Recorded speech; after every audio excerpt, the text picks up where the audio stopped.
Hello and welcome to Roam Relish and Enjoy. আজকে আবার বেরিয়ে পড়েছি গাড়ি নিয়ে। আজকের ডেস্টিনেশন আমাদের খড়গপুরের রাজবাড়ি রেস্টুরেন্ট। শুনেছি খুব ভালো নাকি থালি পাওয়া যায়, তো দেখি আজকে লাঞ্চটা ওখানেই সারার ইচ্ছে আছে। আর আজকে তো একটা ডে ট্রিপে বেরিয়েইছি, তো ভাবলাম যে আপনাদের সঙ্গে কলকাতা টু খড়গপুর জার্নিটাও শেয়ার করব, আর রাজবাড়িতে কীরকম খেলাম আর সত্যি হাইপ কিনা না সত্যি ভালো খাবার দাবার ওখানে পাওয়া যায় তারও একটা থাকবে অনেস্ট রিভিউ।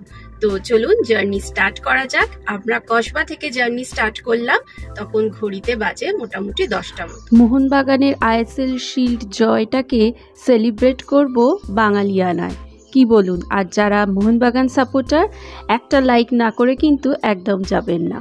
10টা 8 হবে রুবি পৌঁছলাম, আর 10টা 13 যখন সায়েন্স সিটির সামনে দিয়ে যাচ্ছি। এবারে উঠবো আমরা মা ফ্লাইওভারে। মা ফ্লাইওভারের ওপর উঠলেই মনের মধ্যে হয় বেড়াতে যাচ্ছি। এদিকটায় তো খুব একটা আশা হয় না, আর যখনই বেড়াতে যাই ফ্লাইওভার ধরেই কোনা এক্সপ্রেসওয়েটা ধরি। আর ফ্লাইওভারের ওপর থেকে ভিউটাও বড় ভালো লাগে। বড় বড় স্কাই স্ক্র্যাপার বিল্ডিংগুলো, হোটেলগুলো, সায়েন্স সিটি, বিশাল নিচের ঝিলগুলো দেখা যায়, দুর্দান্ত লাগে। ছুটির দিন বেরিয়েছি, মা ফ্লাইওভারটা বেশ ফাঁকা পেলাম। 10টা 20 বাজে আমরা ফ্লাইওভার থেকে এখন নামছি। বিদ্যাসাগর সেতুতে আমরা উঠলাম, আর ঘড়িতে 10টা 25 মতো বাজে। ব্রিজের ওপরটাও দেখে বুঝতেই পাচ্ছেন ফাঁকা। আগের সপ্তাহতেই বেরিয়েছিলাম সকালবেলা 7টা নাগাদ, তখন কিন্তু বিশাল আমরা লরির জ্যাম পেয়েছিলাম। বলা মুশকিল রাস্তায় কখন কি হয়, তবে সানডেটা জেনারেলি ফাঁকার দিকেই থাকে। 10টা 28 বাজে ব্রিজ থেকে নামলাম, আর এবার আমরা প্রথম টোলটা দেব। টোল গেটও ফাঁকাই ছিল। 10টা 29 বাজে, এখন আমরা নবান্নর পাশ দিয়ে যাচ্ছি।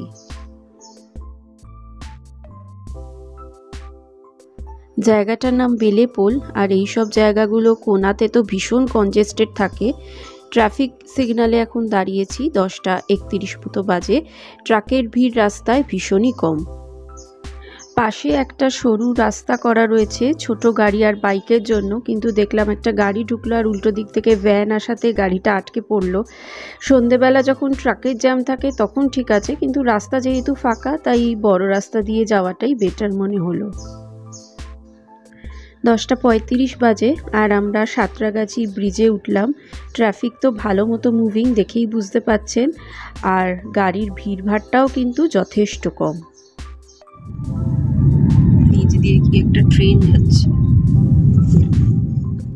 এতটাই ফাঁকা। 10টা 36 বাজে আমরা ব্রিজ থেকে নেমে পড়লাম।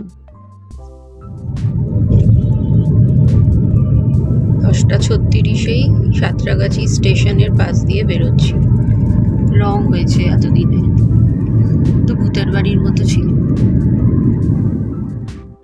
এখন ফাঁকা বলে বোঝা যাচ্ছে না, কিন্তু রাস্তা চওড়া যথেষ্ট হয়েছে, আর লোহা স্ট্রাকচারগুলো পিলারের রেডি।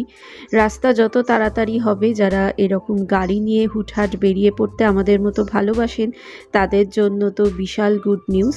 কারণ এই রাস্তাগুলো এতটাই কনজেস্টেড থাকে, আর আগে এতটাই সরু ছিল যে এখানেই আটকে প্রচুর সময় চলে যেত। আর এখন তো প্রচুর ফ্লাইওভার তৈরি হচ্ছে, আর অনেক রাস্তা কিন্তু দেখছি কমপ্লিটও হয়ে গেছে। তবে যেহেতু কনস্ট্রাকশনের কাজ চলছে তাই কিছু কিছু জায়গায় কিন্তু ডাইভারশন রয়েছে। ফ্লাইওভারে না উঠে পাশের নিচ দিয়েই বাঁদিকে যে রাস্তাটা চলে যাচ্ছে কোলাঘাটের দিকে, সেটাই আমরা নিলাম, কারণ আজকে আমরা খড়গপুর যাচ্ছি। আর ঘড়িতে 10টা 40 মতো বাজে। ফ্লাইওভারের নিচ দিয়ে রাস্তাটা হালকা বাঁদিকে ঘুরে সোজা চলে যায়, আর এই রাস্তার দুপাশেই হাট বসে। তখন কিন্তু ভীষণ যানজট আর মানুষজন চলে আসে হাইওয়ের ওপরে। লাকিলি আজকে আমরা এই রাস্তাটাও ফাঁকা পেয়েছি। আর রাস্তা যেহেতু ফাঁকা তাই গাড়ির অ্যাভারেজ স্পিডও 80 থেকে 100 রয়েছে। বাইরের টেম্পারেচারও কিন্তু এখন পারদ হু হু করে ওপরে উঠছে, 32 ডিগ্রি দেখাচ্ছে। বেশ গরম পড়তে আরম্ভ করে দিয়েছে, যদিও মার্চ মাসের এখনও বেশি দিন হয়নি। আর সামনেই যে টোলগেটটা আসছে ওটা ধুলাগড় টোলগেট। কত তাড়াতাড়ি রিচ করে গেলাম ফাঁকায় ফাঁকায়। ধুলাগড় টোলগেটটা পার করেই কতগুলো চায়ের দোকান আছে যেখানে আমরা লং জার্নিতে বেরোলে প্রথম টি ব্রেক দিই, আর জল বা শুকনো খাবার কিছু কেনার থাকলে এই সমস্ত দোকানগুলো থেকেই কিনে নেওয়া যেতে পারে। 10:54 মতো হবে। আর এখন যে জায়গাটা দিয়ে যাচ্ছি এখান থেকে খড়গপুর এখনো 112 কিলোমিটার। যে জায়গাটা দিয়ে যাচ্ছি নাম নিম দিঘি, বেশ কনজেস্টেড, সিগন্যালও রয়েছে, আর রোববারের সকালে লোকজন খুব জোর কদমে বাজার হাটও করছে। আর এই সব বাজারগুলো যেহেতু হাইওয়ের ওপরেই বসে, তাই সাধারণ গাড়ি চলাচল অনেক সময় কিন্তু স্লো হয়ে যায়, কারণ লোকজন টোটো প্রচুর ভিড় করে দাঁড়িয়ে থাকে হাইওয়ের ওপরে। 11:06 মতো বাজে। গাদিয়ারা রাস্তাটা চলে গেছে বাদিক দিয়ে, আর আমরা এখন খড়গপুরের দিকে যেহেতু যাচ্ছি তাই হাইওয়ের ওপরেই রয়েছি। ঝকঝকে ওয়েদার আর ফাঁকা এরকম রাস্তা বেড়াতে যাওয়ার আনন্দটা যেন দ্বিগুণ করে দেয়। আর 11:25 বাজে, আমরা এখন কোলাঘাটের ব্রিজের ওপর দিয়ে যাচ্ছি।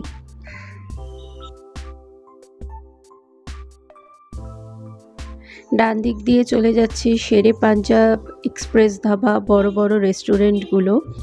আর এখানেই তাড়াতাড়ি বেরোলে ব্রেকফাস্টও সারা যায়। অনেক সময় আমরা প্ল্যান করি এরকম ব্রেকফাস্ট রাইডে, চলে আসি কোলাঘাটে ব্রেকফাস্ট অথবা লাঞ্চ করে বাড়ি ফিরে যাই। তবে আজকে যেহেতু আমরা লাঞ্চের জন্য বেরিয়েছি তাই হেভি ব্রেকফাস্ট তো আর করবো না, তাই জন্য গাড়ি সোজা চলেছে খড়গপুরের দিকে। 11:27 মতো বাজে। পাশে বোর্ডে লেখা ঝাড়গ্রাম 105 আর খড়গপুর 70 কিলোমিটার বাকি। এই বাজারটা হলো দেউলিয়া বাজার, আর ঘড়িতে 11:30 মতো বাজে। রাস্তায় সিগন্যাল আর এরকম বাজার হাট পড়লে তবেই যা একটু দাঁড়াতে হচ্ছে, না হলে তো রাস্তা অলমোস্ট ফাঁকা। কলকাতা থেকে খড়গপুরের মোট ডিস্টেন্স মোটামুটি 130 কিলোমিটারের মতো, আর গুগল দেখাচ্ছে 2 ঘন্টা 42 মিনিট মতো ড্রাইভিং টাইম। আর যেহেতু আজকে আমরা রাস্তা ফাঁকাই পেয়েছি, আশা করছি তার আগেই আমরা রিচ করে যেতে পারবো। ঘড়িতে এখন 11:37 মতো বাজে। দুধারে মাঠে দেখছিলাম ধান চাষ হয়েছে আর কার্পেটের মতো সবুজ হয়ে রয়েছে। আর ওদিকে দেখছি হ্যাপি বেশ একটা ছোট্ট ঘুমও লাগিয়ে নিয়েছে। আজকে কিন্তু ইন্ডিয়া অস্ট্রেলিয়া ফাইনালও রয়েছে। জানি না রাস্তা খালি পাওয়ার এটাও একটা কারণ কিনা। সবুজ ধান ক্ষেতের মাঝে মাঝেই দেখছি অরেঞ্জ হয়ে রয়েছে কিছু জায়গা। বুঝতে পারলাম সেই জায়গাগুলোয় গাদার চাষ হয়েছে। যে জায়গাটা দিয়ে যাচ্ছি নাম মঙ্গলদারি, আর সময় বলছে এখন 11:42। এত দূর আসতে ম্যাপের কোনো প্রয়োজন হয়নি, তবে কাছাকাছি এসে একবার আমাদের এলসিডি ডিসপ্লেটা সেট করে নিলাম গুগল ম্যাপটা, যাতে আমাদের রাস্তা গন্ডগোল না হয়। যদিও এই গুগল ম্যাপ ফলো করেও অনেক সময় আমাদের রাস্তা ঘেটে গেছে। যাই হোক, আপাতত এখনও দেখাচ্ছে 30 মিনিট মতো লাগবে খড়গপুর রাজবাড়িতে পৌঁছতে। আর ঘড়িতে মোটামুটি 12টা বাজে। আমরা আর একটা টোলগেটের সামনে এসে পৌঁছলাম। অলমোস্ট আমরা প্রায় পৌঁছেই গেছি, আর 15 মিনিট মতো দেখাচ্ছে। 12:18 মতো বাজে। রাস্তাও ফাঁকা, আর পাশ দিয়েই যে বাঁদিকে গাছগুলো দাঁড়িয়ে রয়েছে শিমুল গাছ, অল্প অল্প এখনও ফুল আছে লাল লাল রঙের। যখন পুরো ফুলে ভর্তি ছিল কি অপূর্বই না লাগছিল রাস্তাটা। রোড ট্রিপে বেরোলে এইগুলো কিন্তু একটা অ্যাডেড পাওনা, কি বলুন। ফেব্রুয়ারি মাস নাগাদ যদি পুরুলিয়া যান, ফ্লেম অফ দ্য ফরেস্ট পলাশ ফুলে রাস্তার দুধারটা ভর্তি হয়ে থাকে, আর সত্যিই যেন মনে হয় আগুন জ্বলছে। অপূর্ব সে দৃশ্য। আমরাও একবার গিয়েছিলাম ফেব্রুয়ারি মাসে, আর খুব দুর্দান্ত একটা এক্সপিরিয়েন্স হয়েছিল। আপনারাও যদি সময় সুযোগ পান তাহলে ফেব্রুয়ারি মাস নাগাদ একবার পুরুলিয়া ঘুরে আসতে পারেন।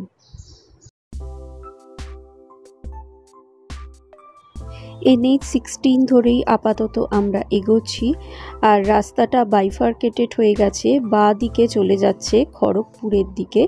আমরা বাঁ দিকের রাস্তাটাই নিলাম, কারণ আজকে আমাদের লাঞ্চের ডেস্টিনেশন খড়গপুরের রাজবাড়ি রেস্টুরেন্ট। রাস্তাটা যেরকম গেছে আমরাও সেই রকমই যাচ্ছি আপাতত। আর কিছু দূর এগোনোর পরই বাঁ হাতে বেশ বড় একটা হোটেল পড়বে, নাম গ্রিনল্যান্ড টাওয়ার্স। আপাতত তার সামনে দিয়েই আমরা এখন যাচ্ছি। ওপরে সাইনবোর্ডে দেখলাম রাস্তাটা সোজা চলে যাচ্ছে রায়পুর নাগপুরের দিকে। রাস্তাটা আবার বাইফার্কেটেড হয়ে যাচ্ছে, বাঁদিকে পড়বে হোটেল কৌশিক। সেখান থেকেই রাস্তাটা দুভাগে যখন ভাগ হচ্ছে আমরা বাঁদিকে সার্ভিস রোডটা নিলাম। গুগল ম্যাপ ফলো করেই আপাতত আমরা এগোচ্ছি, দেখি সঠিক ঠিকানায় পৌঁছে দিতে পারে কিনা। সার্ভিস রোড ধরেই বেশ কিছুটা এগোলে বাঁ হাতেই পড়বে একটা গাড়ি শোরুম, আর তার থেকে আরেকটু সামনের দিকে এগিয়েই বাঁ হাতে আবার আমরা টার্ন নিচ্ছি। ঘড়িতে এখন 12:17 বাজে। আর জায়গাটা দেখে বুঝতে অসুবিধে হচ্ছে না, পুরোটাই ইন্ডাস্ট্রিয়াল বেল্ট, দুধারে প্রচুর কলকারখানা রয়েছে বড় বড়। রাস্তাটা ধরে সোজা এগোলেই একটা বেশ বড় আইল্যান্ড মতো পড়বে, আর এই আইল্যান্ডটার একটা গোল চক্কর দিয়ে আমাদের ডান দিকের রাস্তাটা নিতে হবে। NH-16 ধরে 2.5 ঘন্টারও কম সময় আমরা কলকাতা থেকে পৌঁছে গেলাম খড়গপুর রাজবাড়ি রেস্টুরেন্টে। আপনারাও কিন্তু উইকেন্ডে অনায়াসে এই প্ল্যানটা বানিয়ে ফেলতে পারেন। কিছু দূর এগোলেই ইন্ডিয়ান অয়েলের একটা বিশাল বড় প্লান্ট রয়েছে, ডান হাতেই পড়বে। সেই রাস্তাটা ধরে সোজা আরেকটু এগোলেই দেখলাম আবার রাস্তাটা হাইওয়েতেই উঠছে, কিন্তু আমরা একটু বেশি এগিয়ে গেছি। বাঁদিকেই যে বড় রেসিডেন্সিয়াল ফ্ল্যাটটা, তার পাশেই যে বিল্ডিংটা দেখা যাচ্ছে ওটাই হলো খড়গপুর রাজবাড়ি রেস্টুরেন্ট। আপনি যদি রিসর্ট প্যারাডাইস বলে গুগলে সার্চ করেন তাহলে হয়তো আপনি পেয়ে যাবেন। তো আমরা এগিয়ে গেছিলাম, একটু ব্যাক করে পেছন দিকে আসছি। এই যে এই বিল্ডিংটার কথাই বলছিলাম, এর ঠিক পাশেই হচ্ছে দেখলাম একটা গেটে রয়েছে রিসর্ট প্যারাডাইস লেখা। আসলে ওনাদের একটা থাকার ব্যবস্থাও রয়েছে, সুইমিং পুল রয়েছে, সেটাও আপনাদের ঘুরে দেখাবো পরের এপিসোডে। ঘড়িতে 12:20 বাজে আর আমরা কলকাতা থেকে খড়গপুরের রাজবাড়ি রেস্টুরেন্ট রিচ করে গেলাম। ভেতরে ওনাদের কার পার্কিংয়ের ব্যবস্থা রয়েছে, আর ঢুকেই বুঝতে পারলাম যে গতকালই হয়তো বড় কোনো ইভেন্ট ছিল যার মালপত্তর এখন গোটানো হচ্ছে। তো গাড়ি পার্কিংয়ে যথেষ্টই জায়গা ছিল, পার্ক করতে কোনোই অসুবিধে হয়নি। গাড়ি পার্ক করে এরপর পেটের মধ্যে ছুঁচো ইঁদুরও দৌড়তে আরম্ভ করেছে, খিদেও পেয়েছে জম্পেশ। চলুন ভেতরে ঢুকে এরপর দক্ষিণ হস্তের পর্বটা শুরু করব। সাথে থাকবেন আপনারাও। আজকের কলকাতা থেকে খড়গপুরের জার্নি আপনাদের কীরকম লাগলো অবশ্যই কমেন্ট সেকশানে লিখে জানাবেন কিন্তু। তাহলে দেখা হচ্ছে নেক্সট এপিসোডে। রাজবাড়ির অন্দরমহলে কেমন ছিল বাঙালি খাওয়া দাওয়া, সত্যি কি রাজকীয়? দেখতে রাজকীয় হলে দামও কি আকাশ ছোঁয়া? খাবার দাবারের স্বাদই বা কীরকম থাকবে তার একটা অনেস্ট রিভিউ। ততক্ষণ ভালো থাকুন, সুস্থ থাকুন, আর রোম রেলিশ অ্যান্ড এনজয়।